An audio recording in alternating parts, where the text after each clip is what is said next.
한국이 북대서양 조약기구의 공식 회원국으로 초청을 받게 되었다고 하는데요. 놀랍게도 한국과 달리 일본은 공식 초청국으로 배제되었다고 합니다. 우크라이나-러시아 전쟁 직후 급속도로 가까워졌던 미국과 일본 두 국가 사이가 갑자기 냉랭하게 바뀌면서 한국이 일본 자리를 꿰차고 미국의 주요 동맹국으로 발돋움한 것이죠. 일본이 이렇게 된 데에는 특별한 이유가 있다고 하는데요. 대체 무슨 이유 때문에 이렇게 된 것일까요? 지금부터 자세한 이유를 설명해 드리겠습니다. 유럽은 한 세기 전 파멸과 다시 마주하고 있다. 한국을 방문한 북대서양 조약기구 군사위원회 로고 바이오 위원장은 현재 유럽이 겪고 있는 문제가 유럽만의 문제가 아니라고 호소하며 대외적인 협력을 요청했습니다. 한국을 찾은 것은 우크라이나-러시아 전쟁에 있어 한국의 지원이 우크라이나에게 있어 큰 도움이 될 것이라고 판단, 이를 위해 한국의 도움을 요청하고자 한국을 방문했다고 밝혔는데요. 2011년부터 4년간 네덜란드의 합참의장을 역임했던 그는 2011년부터 나토 군사위원회를 맡으며 전쟁의 일선에서 참혹한 실상을 그대로 직면해야 했습니다. 나토 회원국이 아닌 우크라이나 전쟁에 직접적으로 나토가 개입하는 것은 확전이라 나설 수 없지만 국제적인 공조를 위해 뒤에서 지원하는 것은 가능하다며 나토와 다른 국가와의 공조를 강조했는데요. 나토의 중책을 맡은 그가 한국을 우선적으로 방문한 것은 한국이 세계 평화에 있어 중요한 역할을 맡고 있다는 것을 시사했습니다. 이는 미국도 마찬가지인데요. 작년 미국은 나토의 협력국으로 한국을 콕 집어 나토와 한국 사이에 다리를 놓은 적이 있습니다. 한창 중국과 미국 사이에 줄다리기가 이어질 때 미국은 동맹 전선을 확대하기 위해 한국과의 공조의 공을 들었는데요. 그 일환으로 나토 회원국과 한국 사이를 미국이 연결한 곳입니다. 이전 한국은 나토의 비회원 국가로 간접적인 지원을 했으나 작년부터 시작된 미국의 러브콜로 인해 한국은 본격적으로 나토에 발을 걸치기 시작했죠.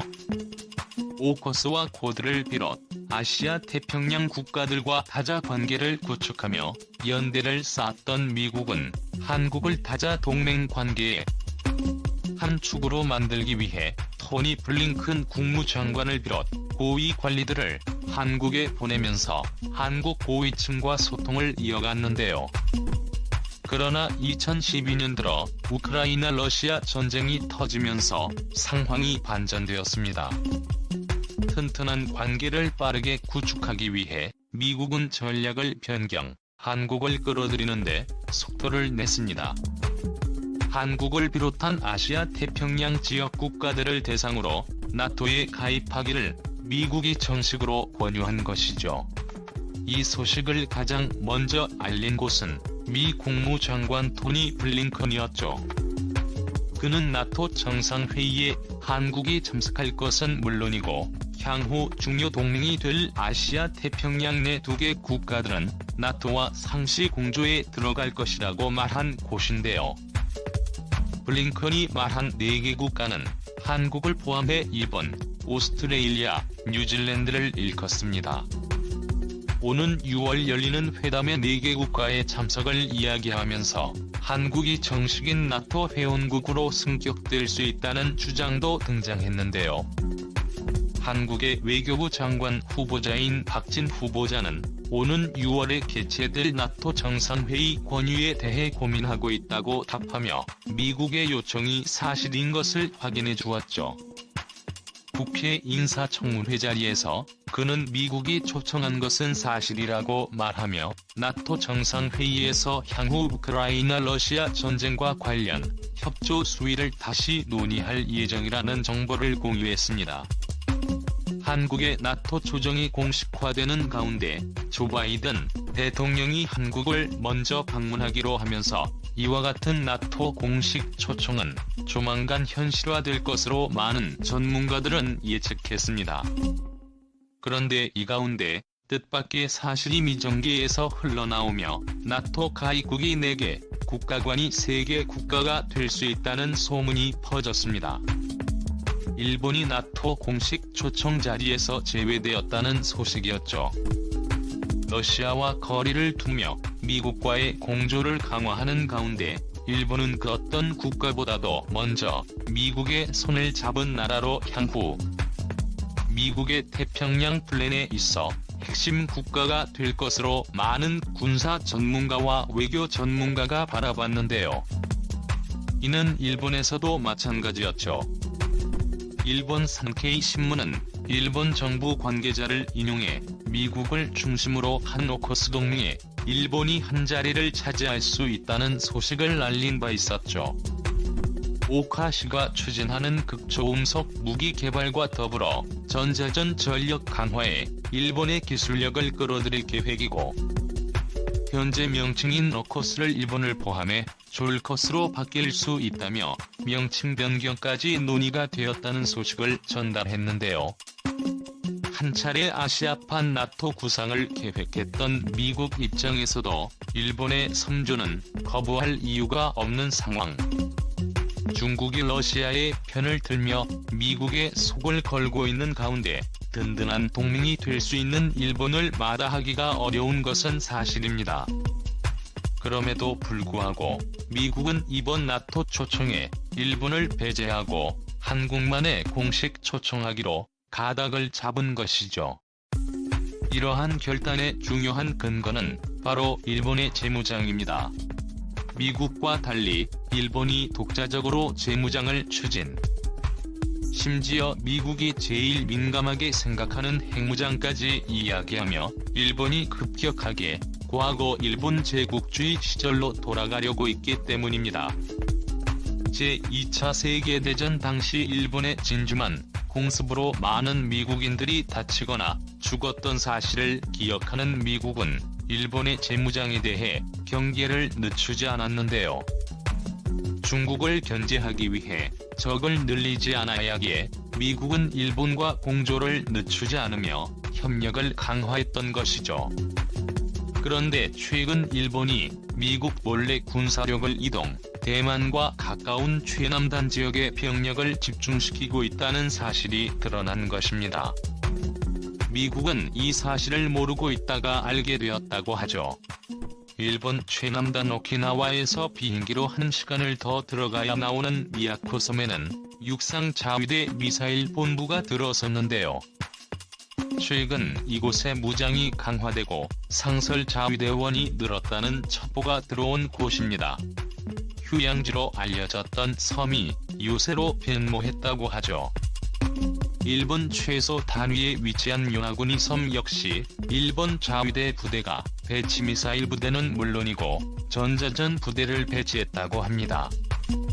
영국 상의유는 중국의 확장 정책을 견제하기 위해 군사를 배치해 자국 영토를 보호하겠다는 이유였는데요.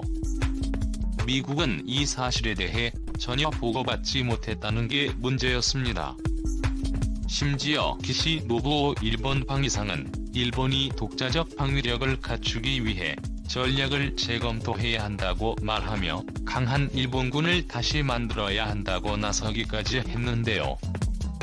해상과 항공의 우위를 확보하기 위해 상황에 따른 기동 전개를 상정, 이를 위해 군사 숫자를 늘려 한다고 말하며 전략기지 확보를 위해 일본이 재빨리 움직여야 한다고 주장했습니다.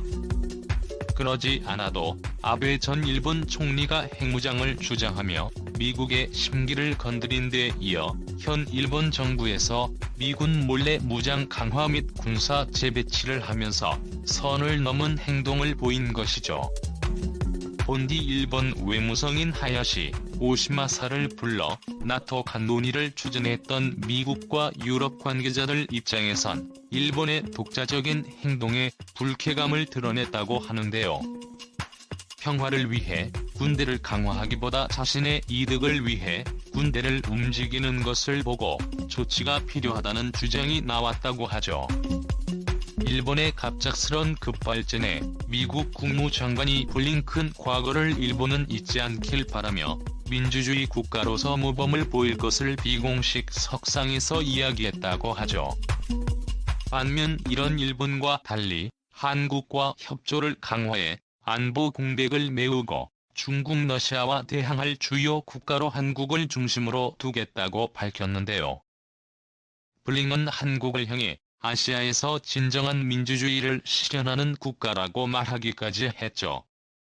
커트 캠벨 미 백악관 국가안보회 인도태평양 조정관도 이 전략국제문제연구소 대담 자리에서 한국의 가치를 높게 평가했습니다. 그는 우크라이나 러시아 전쟁에 관한 이야기를 펼치며 우크라이나 러시아 전쟁은 유럽에 포커싱을 두는 것이 아니라 인도 태평양 지역에 포커싱을 둬야 하는 전쟁이라고 밝히며 미국의 관심은 어디까지나 인도 태평양 지역에 쏠려 있다고 주장했죠. 여기에서 조종받은 한국이야말로 인도 태평양 국가들 가운데 중심축인 국가로 평화에 막대한 기여를 한다고 주장했습니다. 의례적으로 일본과의 우호 관계를 강조했던 예전과는 달리 한국과 의의 옆유달리 강조하는 모습을 보였다고 하죠. 이런 미국의 갑작스러운 변화에 일본은 충격을 받았다고 합니다. 최근 제이크 설리번 국가안보보좌관과 아키바 타케오 일본 국가안전보장국 국장이 실무회담을 위해 워싱턴에서 회담을 했을 때도 일본은 나토와 관련해 어떠한 이야기를 듣지 못했다고 밝혔는데요. 나토 배제 소문을 들은 일본은 미국에게 이용당한 곳이라며 울분을 감추지 못했다고 합니다. 미국은 일본의 군사적 도발에 대해 언급, 스스로 제정한 평화 헌법 구조를 벗어나 양적 팽창을 하는 것은 간과하기 어려운 일이라고 말하며 일본이 태도를 고치기 전까지 나토 합류는 고려하지 않겠다고 선언했다고 하죠. 반면 한국에 대해선 나토 정식 가입은 물론이고 향후 인도-태평양 경제 프레임워크 구상에 있어 한국을 중심으로 태평양 계획을 수립하겠다고 밝히며 군사적, 경제적 협력을 이어가겠다고 미국이 확언했습니다. 일본을 제치고 한국이 동아시아 평화의 주춧돌이 되는 가운데 한국이 세계 평화에 기여할 수 있는 국가가 되길 바라며 선진국으로서 제 역할을 다할 수 있기를 기원하겠습니다. 해주셔서 감사합니다.